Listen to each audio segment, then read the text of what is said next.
Bienvenidos. Si ya llevan tiempo oyéndome, saben que no traigo historias para dormir. Traigo relatos que se pegan en el oído como un timbre que no deja de sonar. Esta temporada hemos recibido más testimonios de los que esperaba, todos con un patrón parecido. El teléfono suena cuando no debería, y detrás del timbre hay algo que no responde a la lógica. Si te vas a quedar hasta el final, suscríbete, activa la campanita y deja un like. Hoy conviene tener las notificaciones encendidas. Ahora sí, apaga las luces si quieres, no te obligo, pero ya sabes cómo funciona esto. El silencio facilita que cualquier cosa que se mueva entre los pliegues de la noche se escuche mejor. La primera vez que me pasó no sabía cómo llamarlo. Fue hace años, en el departamento de la ciudad donde vivía solo y trabajaba turnos nocturnos. El televisor estaba en silencio, la pantalla iluminando apenas el rostro. El teléfono, boca abajo, vibraba encima de la mesa como si tuviera vida propia. Miré la pantalla, número desconocido. Contesté por costumbre, esperando una equivocación, un mensaje de una empresa, algún vago intento de estafa. Del otro lado, nadie habló. Solo un ruido bajo, húmedo, como si una respiración larga viniera de un pozo. Pensé en apagar y colgar, pero la línea se quedó abierta, con un susurro que parecía moverse, como si la voz buscara un nombre. «¿Hola?», dije, sin querer sonar cobarde. Hubo un clic, y luego, a través de la interferencia, una sílaba suelta que fue tomando forma hasta quedar clara. Mi nombre. No mi nombre completo, no el que uso para pagar servicios. Era la forma en que mi madre me llamaba cuando me levantaba en la madrugada para darme medicina de niño. Luisito. La respuesta me quemó la garganta. Miré la ventana. La calle abrazaba la noche con la indiferencia de siempre. Colgué y el timbre volvió a sonar al instante. Otra vez, número desconocido. Al día siguiente revisé el registro de llamadas. Nada.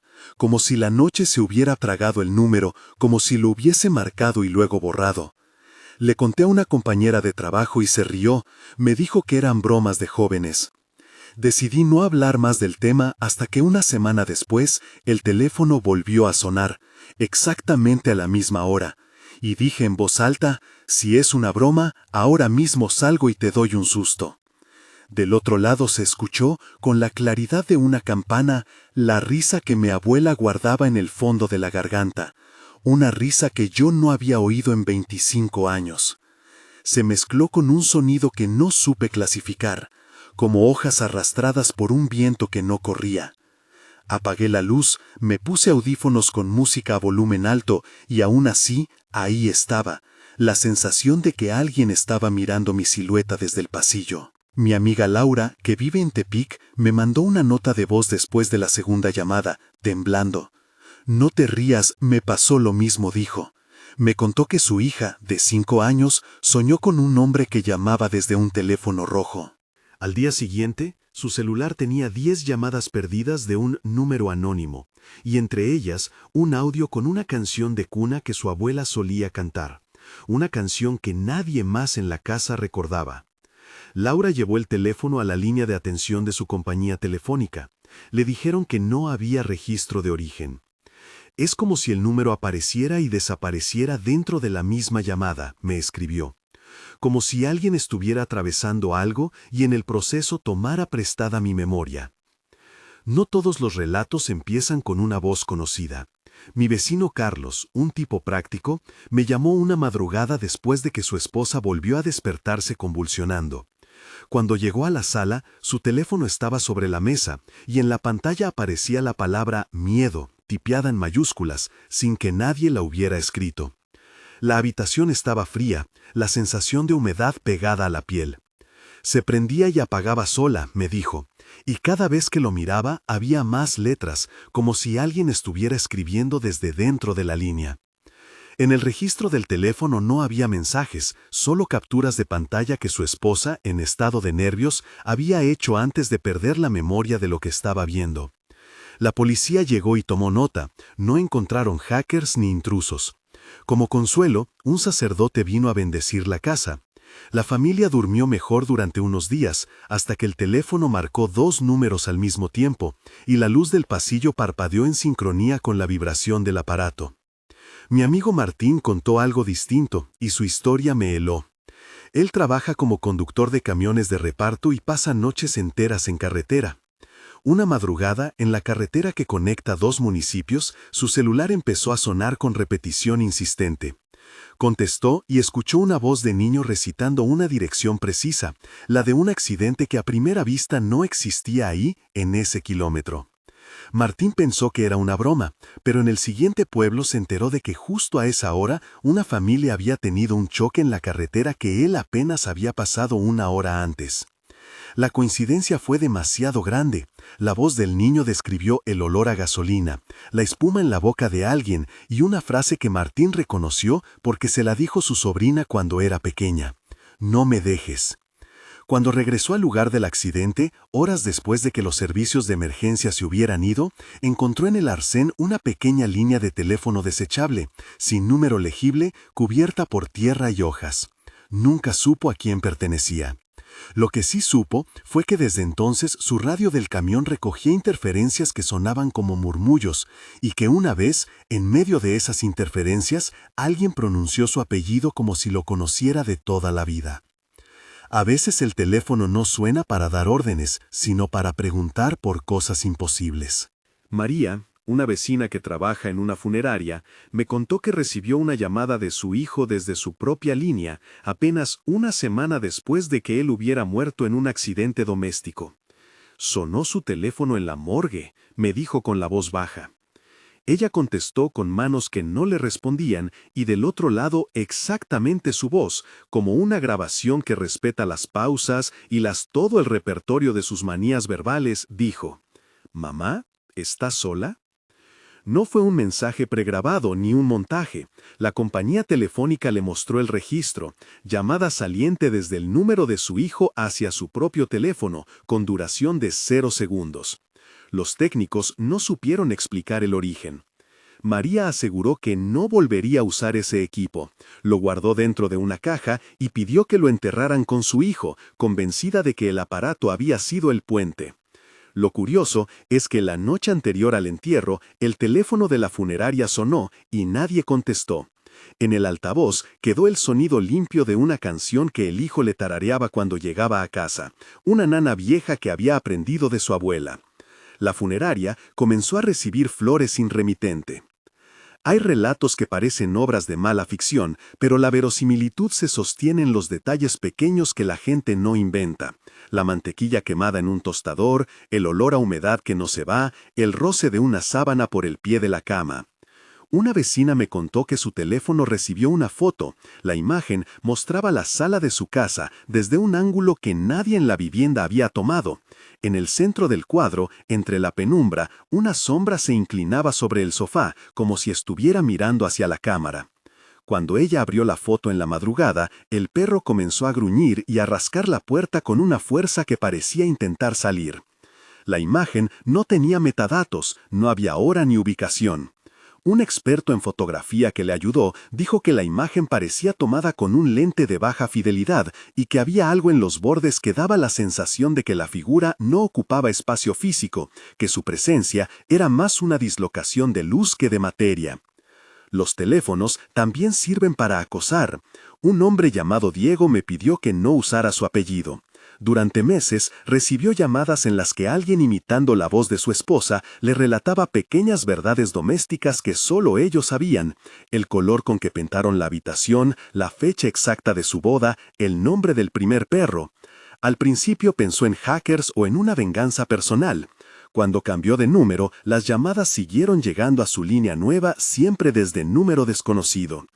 Una noche, la voz dijo algo que lo sacó de su coraza: «Tu hijo abre la puerta cuando nadie llama». Corrió a casa y encontró la cerradura sin signo de haber sido forzada, pero con la huella de barro en el tapete interior, como si alguien hubiera caminado por ahí esa tarde sin ser visto. Llamó a la policía. A los agentes les pareció un caso de acoso. Le recomendaron limitar la información en redes sociales. Pero el acoso no hablaba de redes sociales, parecía extraer la intimidad de la casa. He hablado con técnicos, con amigos que saben de sistemas, con agentes que registran llamadas de extorsión. Todos coinciden en algo: hay patrones que no encajan en el fraude. llamadas que no cumplen con la latencia normal, registros que aparecen y desaparecen del log como si una mano los reescribiera, audios que contienen sonidos de habitaciones que reconocen las víctimas pero que no pertenecen a su entorno. Un agente me dijo en confidencia que habían visto un registro fantasma una vez, una lista de llamadas sin origen, como si la propia red tuviera huecos por donde algo respiraba. No me dio detalles porque le preocupaba la broma de sus colegas. Yo tampoco puedo probar nada, solo puedo relatar. En uno de los relatos más extraños que recibimos, una mujer llamada Juana contactó al programa para decir que, desde que su madre falleció, su teléfono recibía llamadas a la misma hora exacta en que la señora solía llamar para recordar algo. «Te falta comprar sal, no te olvides del tanque». Juana vivía sola y trabajaba en un turno tarde. La llamada ocurría a las 2:22 de la mañana, hora fija, con el mismo orden de palabras que su madre usaba en vida. Juana contestó una vez y preguntó, «¿Qué quieres, mamá?».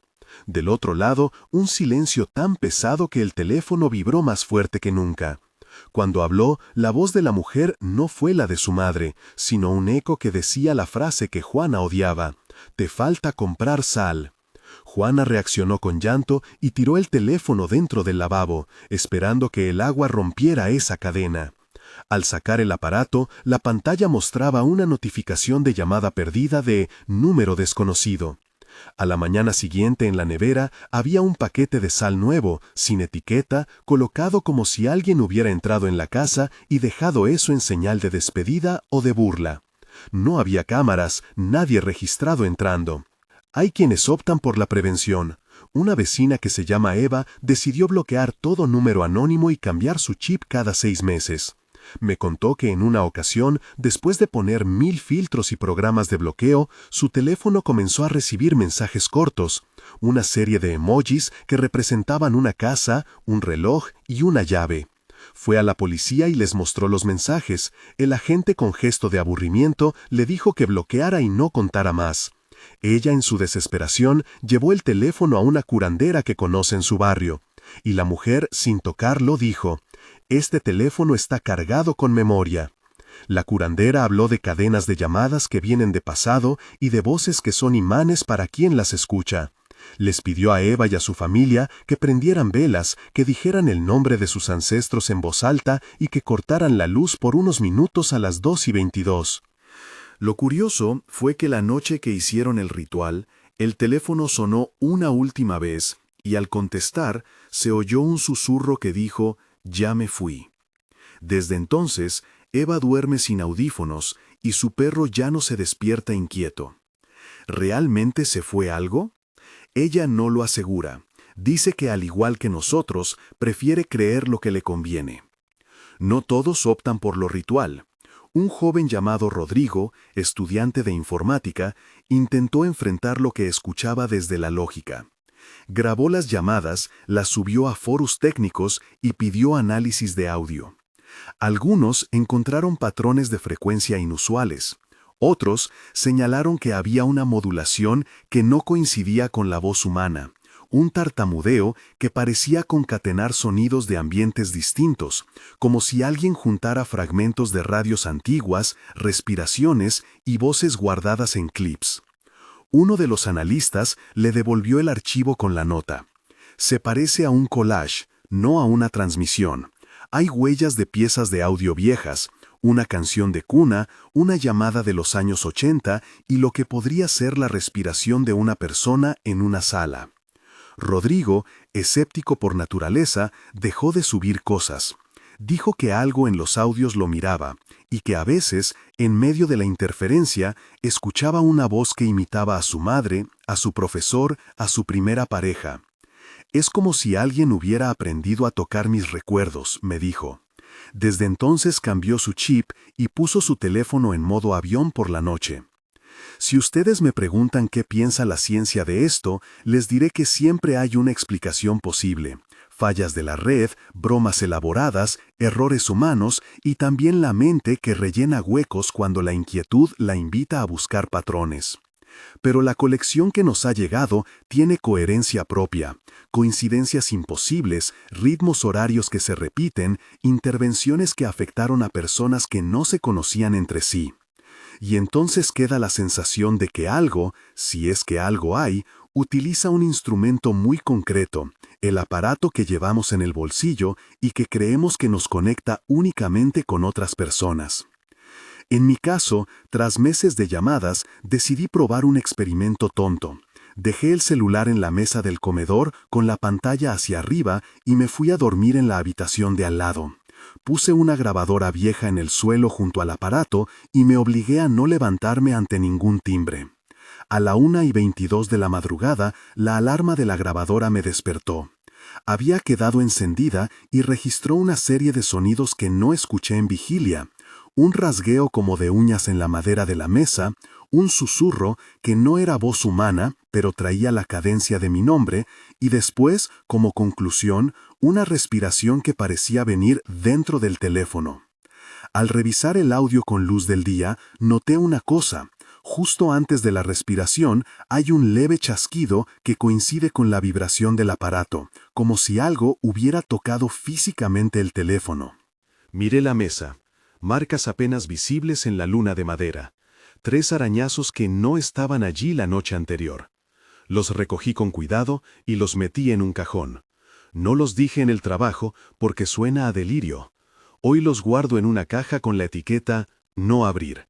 Y a veces, cuando el silencio pesa demasiado, imagino que si alguien metiera su mano por ese cajón, podría encontrar un trozo de teléfono recién roto. A veces, estos encuentros no afectan solo a una persona, sino a casas enteras. Un edificio antiguo en el centro empezó a recibir llamadas simultáneas en varios departamentos a la misma hora. 100 timbres en ventanas diferentes. Los vecinos, cada uno asumiendo que era su teléfono, contestaron, y ninguna voz respondió con palabras coherentes. Lo que salió fue una capa de sonidos. El roce de sábanas, una radio encendida débil, una canción infantil que se cortaba. Un grupo de jóvenes del edificio grabó el fenómeno, y cuando lo reprodujeron con mejor equipo, notaron un patrón.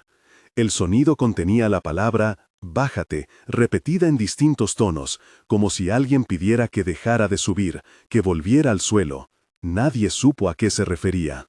Algunos sugirieron que era un eco del edificio, resonancias antiguas de una vivienda que, según un antiguo periódico, había alojado un orfanato a principios del siglo XX. Otros, con menos imaginación histórica y más necesidad de dormir, se mudaron. Los que se quedaron juraron que por las noches notaban el tacto de una mano en el respaldo de la cama, una mano fresca como si hubiera viajado por la red hasta posarse en la piel. No quiero que piensen que todas estas historias terminen en tragedia. Muchas acaban con pequeñas soluciones prácticas: cambiar el número, bloquear contactos desconocidos, llevar el aparato a revisión o simplemente dejar el teléfono en otra habitación. En otras, la intervención humana ayuda. Una llamada a la policía, una visita de un sacerdote que no promete milagros pero ofrece compañía, un vecino que se queda a velar una noche. En varios relatos, la comunidad hace el trabajo de sostén. A veces, la voz se apaga. Otras veces, persiste como una nota desafinada en una canción que ya no podemos dejar de escuchar. Mientras juntaba material para este episodio, pensé en la facilidad con que regalamos nuestras noches a los dispositivos. Nos han vuelto accesibles, rápidos, nos prometen compañía. Pero lo que hemos aprendido es que la línea entre compañía y contacto con algo ajeno es frágil. Un timbre puede ser solo eso, o puede ser una invitación. La diferencia, yo creo, está en la sensación que te queda cuando cuelgas. Si la garganta sigue caliente, si el cuerpo queda tenso, si el recuerdo de una voz que ya no está sigue pronunciando tu nombre cuando apagas la pantalla. Voy a cerrar esta tanda con un testimonio que me acompañó varios días después. Una oyente, que se identifica como Ana de Guadalajara para proteger su privacidad, me relató que su hijo adolescente comenzó a recibir fotos durante la madrugada. Pasillos vacíos de su propia casa, la cocina desde un ángulo imposible, la habitación de su hermana con la luz apagada y una figura negra apenas en el borde del encuadre. Al principio pensaron en hackers, en amistades de mala broma. Instalaron cámaras. Al revisar las grabaciones, no aparecía nadie entrando. Lo que sí quedó registrado fue la sutil vibración de los dispositivos, como si un pulso pasara por las paredes. Una noche, la cámara del pasillo, que ellos creían apagada, registró, a las 3:08, la pantalla del teléfono del niño encendiéndose sola y mostrando un mensaje nuevo: «No mires». El mensaje venía sin remitente. El muchacho, con la valentía que prestan los años, miró de todas formas. En la pantalla apareció una foto de él mismo, durmiendo, pero desde un lugar que no pertenecía a su casa, un ángulo que era imposible de replicar sin alguien dentro de la habitación. Desde entonces, cerraron las puertas con llave cada noche, y cuando la alarma suena todavía, nadie se atreve a contestar. Quisiera pensar que todo esto tiene una explicación tecnócrata, una solución fría y clara. Pero mi buzón sigue llenándose de relatos parecidos. Llamadas que vienen a la hora en que la persona ya no respira. Voces que cantan canciones de cuna que nadie recuerda. Fotos que muestran sombras donde antes había una familia. Tal vez el teléfono no sea más que un canal, y lo que viene por él es antiguo, como un rumor que se rehace con cada timbre. O tal vez no. Lo único que sé con certeza es que hay un patrón de inquietud, y que a ese patrón le gusta lo nocturno, el parpadeo de la pantalla y el momento en que uno está a solas con su propio pulso. Voy a hacer una pausa aquí y en un rato cuento la historia que más me conmovió, esa que llegó envuelta en lágrimas y que aún no logro ordenar del todo. Pero antes de seguir, recuerda que si este episodio te inquieta y tienes una historia parecida, puedes escribirnos. Si decides compartirla, omite nombres y direcciones. Ahora vuelvo con la que quizás sea la historia más personal de todas.